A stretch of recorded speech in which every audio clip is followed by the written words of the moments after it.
اعوذ باللہ من الشیطان الرجیم بسم اللہ الرحمن الرحیم السلام علیکم معزز سامعین کرام،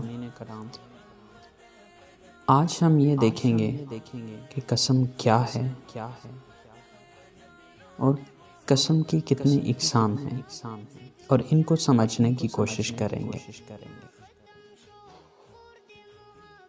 قسم کو عربی زبان میں یمین کہتے ہیں، جس کا مطلب ہے داہنی جانب۔ چونکہ اہل عرب عموماً قسم کھاتے یا قسم لیتے وقت ایک دوسرے سے داہنا ہاتھ ملاتے تھے، اس لیے قسم کو یمین کہنے لگے۔ یمین یمن سے بنا ہے، جس کے معنی ہے برکت و قوت۔ چونکہ قسم میں اللہ تعالیٰ کا بابرکت نام بھی لیتے ہیں اور اس سے اپنے کلام کو قوت دیتے ہیں، اس لیے اس کو یمین کہتے ہیں، یعنی برکت و قوت والی گفتگو۔ شرعی اعتبار سے قسم اس عقد کو یا عہد و پیمان کو کہتے ہیں جس کے ذریعے قسم کھانے والا کسی کام کے کرنے یا نہ کرنے کا پختہ ارادہ کرتا ہے۔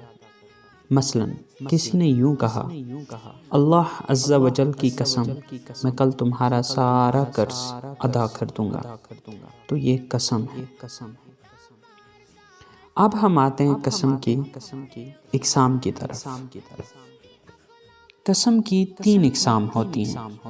نمبر 1 لغو، نمبر 2 غموس، and نمبر 3 منعقدہ۔ سب سے پہلی جو ہے وہ ہے لغو۔ لغو یہ ہے کہ کسی گزرے ہوئے یا موجودہ معاملے پر اپنے خیال میں یعنی غلط فہمی کی وجہ سے صحیح جان کر قسم کھائے اور در حقیقت وہ بات اس کے خلاف یعنی کہ الٹ ہو۔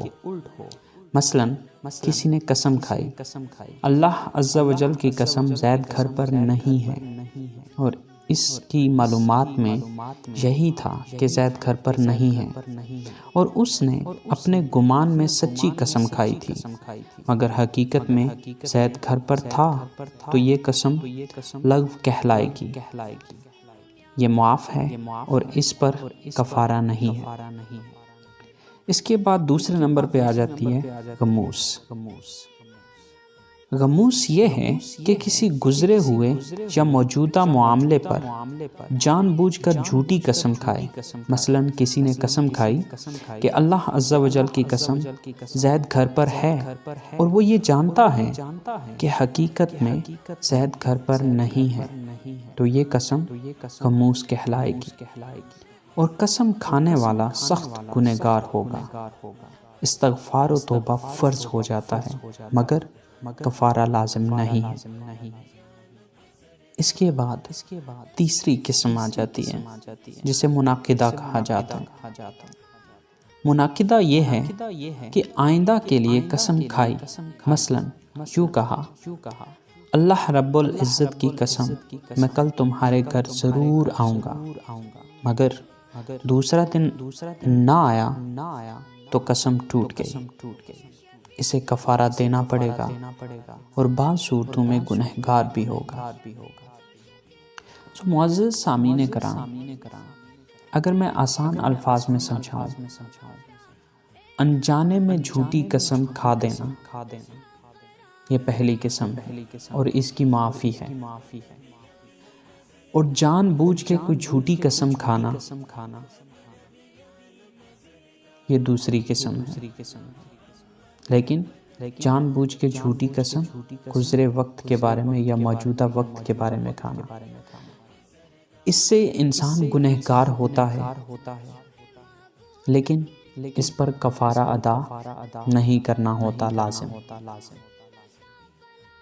یا اس پر کفارہ ادا کرنا لازم نہیں ہوتا ہے۔